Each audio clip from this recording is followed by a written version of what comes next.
Dear Diary, the weirdest thing for me is I'm literally back home right now because so much stuff can happen in a week. It's bonkers to me that throughout this last Friday to Friday period, I've gone to Toronto, seen one of my favorite artists perform live.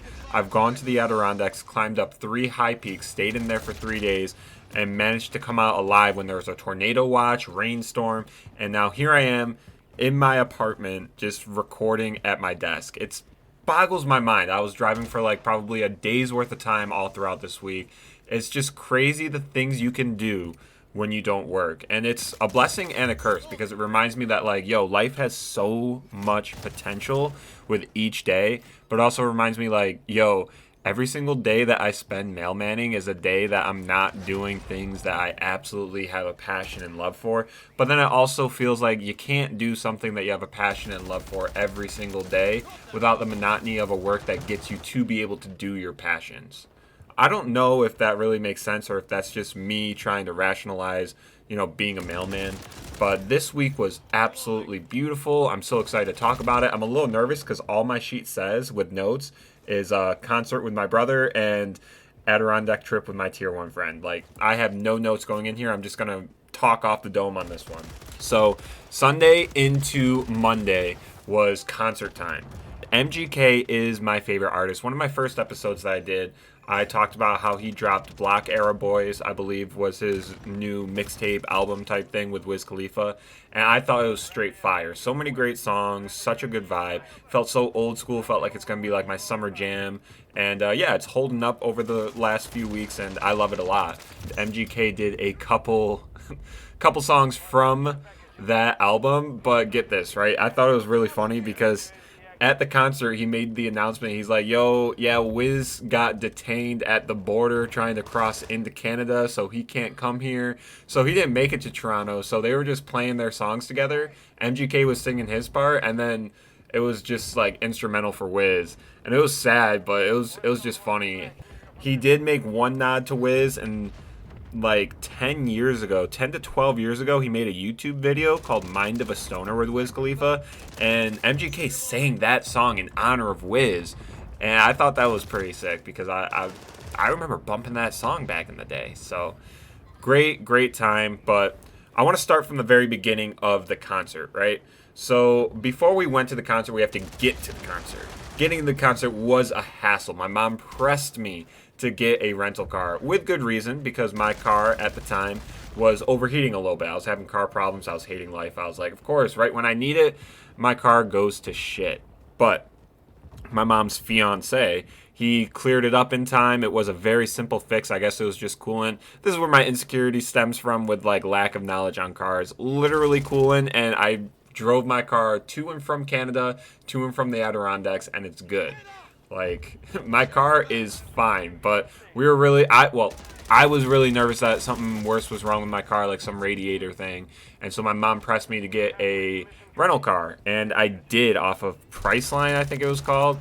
And when I get there to get the rental car, me and my mom and my little brother, we all made sure that I had the right paperwork, like the insurance that I needed, because that was a whole hassle going in. Originally, we were going to the airport. I didn't have insurance, and my mom was like, call them up. They said we didn't need it, but it just didn't make sense, the fact that you could get a rental car without insurance. So my mom is like, yeah, we are going back to get your insurance card. And I didn't have it in my card. Like, I've never carried my insurance card in my car. So we had to jump through hoops and hurdles to get that. We had to create a whole online account. We had to activate the account by calling someone. And then we finally were able to print out like insurance cards, but they weren't even active. They start like next month. So we were frustrated, but like we're just going to go with it. We're going to bring it in. Hopefully they don't really look at it because it's not really that important, and we're just good to go. I get there. My mom drops us off at the airport because we're renting from an airport. And me and my little brother go in. I got my insurance card. I got the paperwork that I need that says I was renting the car. I already prepaid for this car, right? This car is all paid for. I'm just thinking, all right, I'm going to go in, pick up the keys, and be gone. It's going to be nice and easy. Turns out that Priceline needs a credit card deposit, right? Because what if, God forbid, you break the car, like you take it longer than what was intended for. They want to have a place to draw money from, right? That isn't just like your debit card where it won't run out. So they want a credit card. In that aspect, it makes sense. I get it. So I'm like, okay, let me just use my digital credit card because in my digital wallet I have a credit card. And I was like, okay, I'll just tap to pay with this one, whatever, it's fine. Turns out they don't have tap to pay, right? And you can't just use a different register because all the other registers were assigned to different car companies, and that really pissed me off. And it turns out my little brother was like, yo, I got 2 credit cards, let's get it. Turns out you can't even use someone else's credit card. So my little brother was on deck with 2 cards. I had a digital card, but they didn't have tap to pay, and you couldn't use someone else's name. So I had absolutely zero way of like renting this car out because it was mandatory that they had a credit card in my name.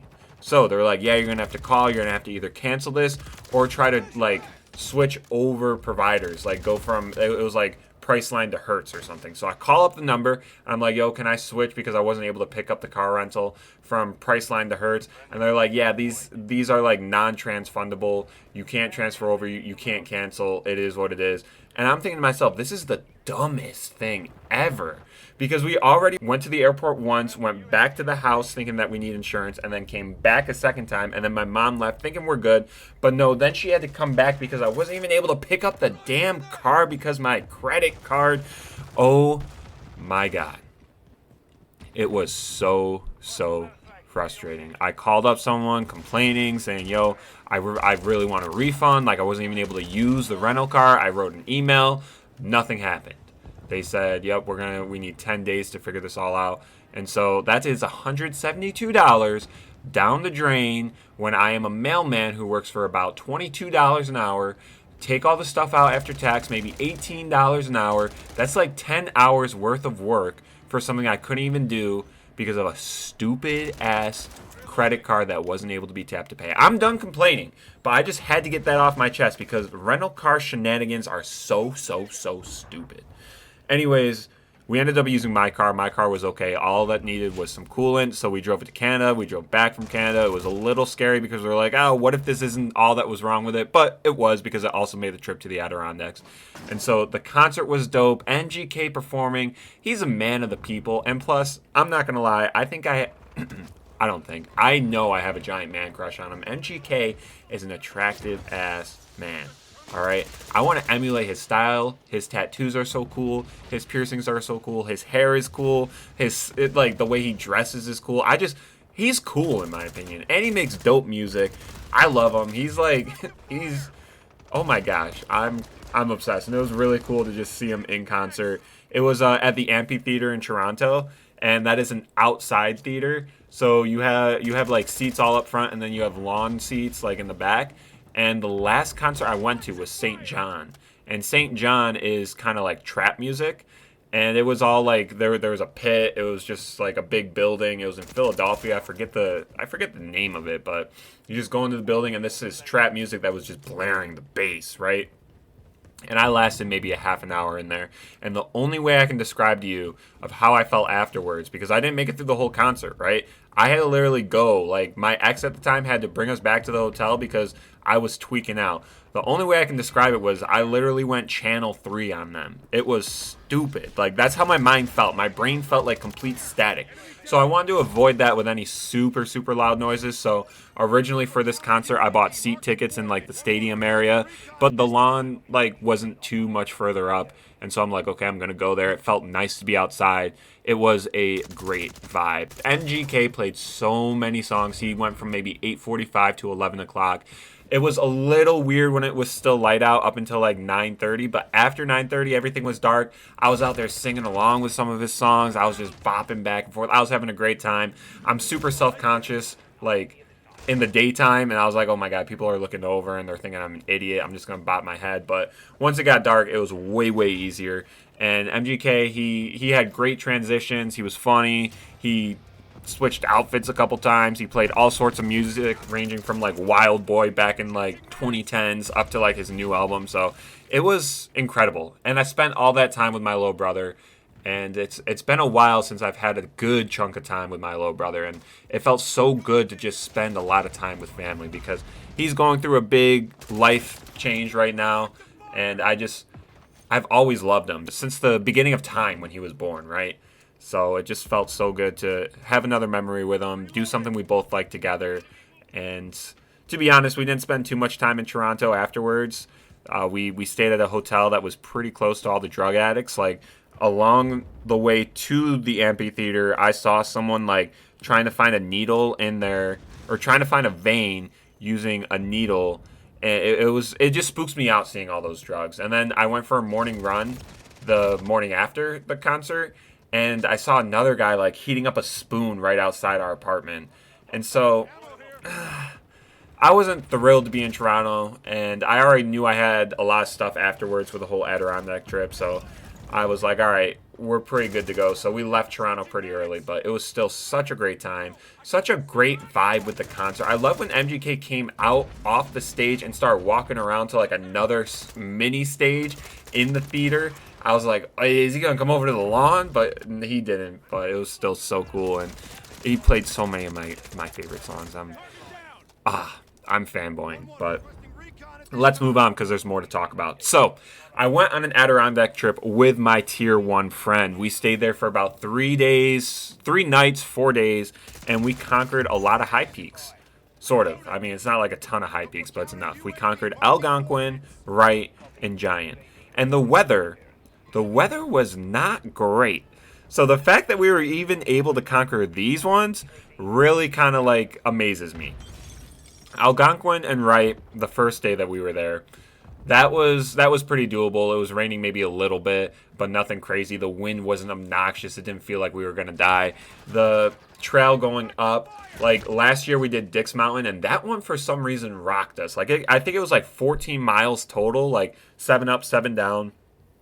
And it just felt like we were out there all day. But Algonquin and Wright, it was a little difficult, a little slippery. Me and him fell a couple times, like, because we're so underprepared. We literally went up and we didn't even sign in on like the sign-in book. We went up with 2 water bottles each. I had trekking poles. I forgot to wear a freaking hoodie, all right, for Algonquin and Wright. And he wore a hoodie, but we were like tapping off, like he wears a hoodie, I wear a hoodie, he wears a hoodie, I wear the hoodie. We were tapping off because it was so cold up top with the wind. And it was just funny. But I'm so glad that we got to conquer both of those because they are very close together. But sometimes I just make the habit of doing one peak and coming back down. Like I make a mission like, yo, I'm gonna do Mount Marcy and come back down. But Mount Marcy is so close to all these other peaks that I feel like when I was up there I should have done other ones. So I'm so glad that we tackled the 2 of them. And the next day, Giant Mountain. If you look it up on the Adirondack 46er website, Giant Mountain smack dab in the middle of difficulty. It's not hard. It's not easy. It's one of those ones you could probably do by yourself. But we tried to tackle this. Well, okay, we did tackle this high peak on a day where there were severe thunderstorms, a day where there was a tornado warning, wind warning almost all day, and it was cloudy and raining. So the morning, it said it was going to rain up until like 3 o'clock. So we get there at about 3:30. We're thinking, all right, we beat most of the, or didn't beat it, but we waited out most of the rain and stuff. The wind warning's on, and boy, oh boy, I have never been more scared when I'm at the top of a mountain than I was when I was at the top of Giant. I was so close to not summiting Giant. We were maybe like, I literally want to say 1/20th of the way left. Like, we were so close, and I wanted to quit. I was shaking. The wind was roaring. Like, trees were uprooting, and I'm like, I'm going to die up here because a tree's going to fall on me, or, like, I'm going to get, like, struck by lightning, or something stupid's going to happen. And my tier 1 friend, he looks at me because I'm sitting down, I'm shaking, I'm having a sip of water, and he's like, dude, you're going to be okay. It's all good. Like, we got to keep moving because on top of this, we're trying to get back. We're trying to do this peak and then come back down before the sun sets because the sun sets at like maybe 8:30. And it doesn't linger like how it lingers in the city because the city has street lamps and like street lamps, you know? Like, the Adirondacks is so isolating. So if the sun sets at 8:30, you're not getting any more light. Like, it's not lingering until 8:45, 9 o'clock.